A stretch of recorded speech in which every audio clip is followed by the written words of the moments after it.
Good day to all the learners. Today's topic is viral vectors in gene therapy. In gene therapy, the genetic material will be transferred via a vector which is defined as a vehicle which is used to deliver the gene of interest, what we call it as the therapeutic gene. The ideal vector would transfer a precise amount of genetic material into each target cell, thereby allowing for expression of the gene product without causing toxicity. The preferable ideal vector should contain the following characteristics like they should deliver gene to a specific cell type, accommodate foreign genes of sufficient size, achieve the level and duration of transgenic expression sufficient to correct the defect, and to be non-immunogenic and safe. The delivery systems for gene therapy are broadly categorized into viral and non-viral methods, each with various techniques. The viral system is called as transduction, which uses the modified viruses like AAV, that is adeno-associated virus, and lentivirus to deliver genetic material, while non-viral methods include physical techniques like electroporation, microinjection, and chemical carriers like lipid nanoparticles and polymers. The picture on the slide speaks about the viral vectors, non-viral delivery system, and the physical methods like electroporation, ultrasound energy, and microinjection. Talking about the viral vectors, they are more promising system of gene delivery with various advantages over physical and chemical method. Gene transfer is more efficient and specific than physical and chemical method. Multiple and repeated doses are required in case of physical and chemical method, whereas in case of viral vector, even a single dose is sufficient. Viral vectors used in gene therapy are mainly of two types, integrating and non-integrating vectors.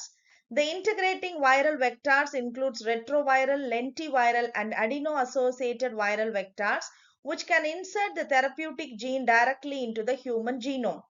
Because the gene becomes part of the cell's DNA, it is passed on when the cell divides, leading to long-term gene expression. Whereas non-integrating viral vector includes adenoviral vectors, which do not insert their genes into the host DNA. Instead, the gene remains separate inside the nucleus. As the cell divides, this gene can be lost, so the gene expression is temporary.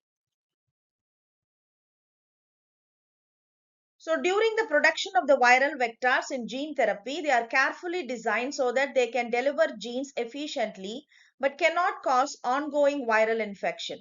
However, if it is not properly designed, there is a small risk that infectious viruses could be accidentally generated, which is why strict design and safety measures are essential. In this production process, a special packaging cells are used. These cells provide the necessary viral components needed to form virus particles, but these components are not included in the final vector. As a result, when the viral vector infects a target cell, it cannot replicate further. This makes the infection a dead end, improving the safety. So the viral vectors are available in wide range of types. Some are designed to give temporary short-term gene expression, where others provide permanent long-term expression. These vectors are derived from both RNA and DNA viruses, and their genomes may be single-stranded or double-stranded. Here are few examples of viral vectors applied for gene therapy. Adenoviruses, adeno-associated viruses, herpes simplex virus, retroviruses, lentivirus, alpha viruses, flaviviruses, rhabdoviruses, measles viruses, Newcastle disease virus, pox virus, and picornoviruses. This is the viral vectors which is approved in gene therapies. They are adenovirus, adeno-associated virus, retrovirus, lentivirus, and HSV, herpes simplex virus. Adenovirus, it is 36 kb genome in size, non-integrating, high immunogenicity, used in vaccines, oncolytic viral therapy, and localized gene delivery. AAV is 4.8 kb genome size, non-integrating vector, low immunogenicity, used in vivo gene therapy, serotype varieties for tissue specificity.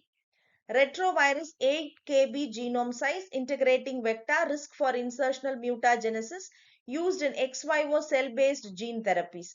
Lentivirus is 8 kb genome size integrating vector low immunogenicity, lower risk of mutagenesis, widely used in cell-based gene therapies.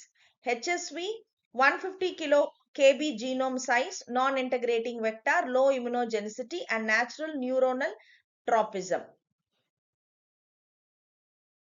Mechanism of action of viral vectors in gene therapy. This picture clearly shows that there are four processes for the mechanism of action. First one is attachment of the target cell. In this attachment, the viral vector first recognizes and binds to specific receptors on the surface of the target cell as shown in the figure. And this interaction is mediated by viral surface proteins, either a capsid protein or envelope glycoprotein, and each viral vector has specific receptor preferences which determine tropism, what is called a cell type specificity. After attachment, the next step is entry into the cell. So the viral vector enters the target cell by one of the following mechanisms, that is either the receptor mediated endocytosis or membrane fusion. This entry allows the vector to cross the cell membrane barrier, which is otherwise impermeable to large nucleic acid.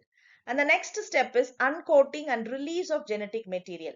Once inside the cell, the viral capsid undergoes uncoating. That is, the structural proteins are removed or degraded, and the therapeutic genetic material, either the DNA or RNA, is released from the capsid.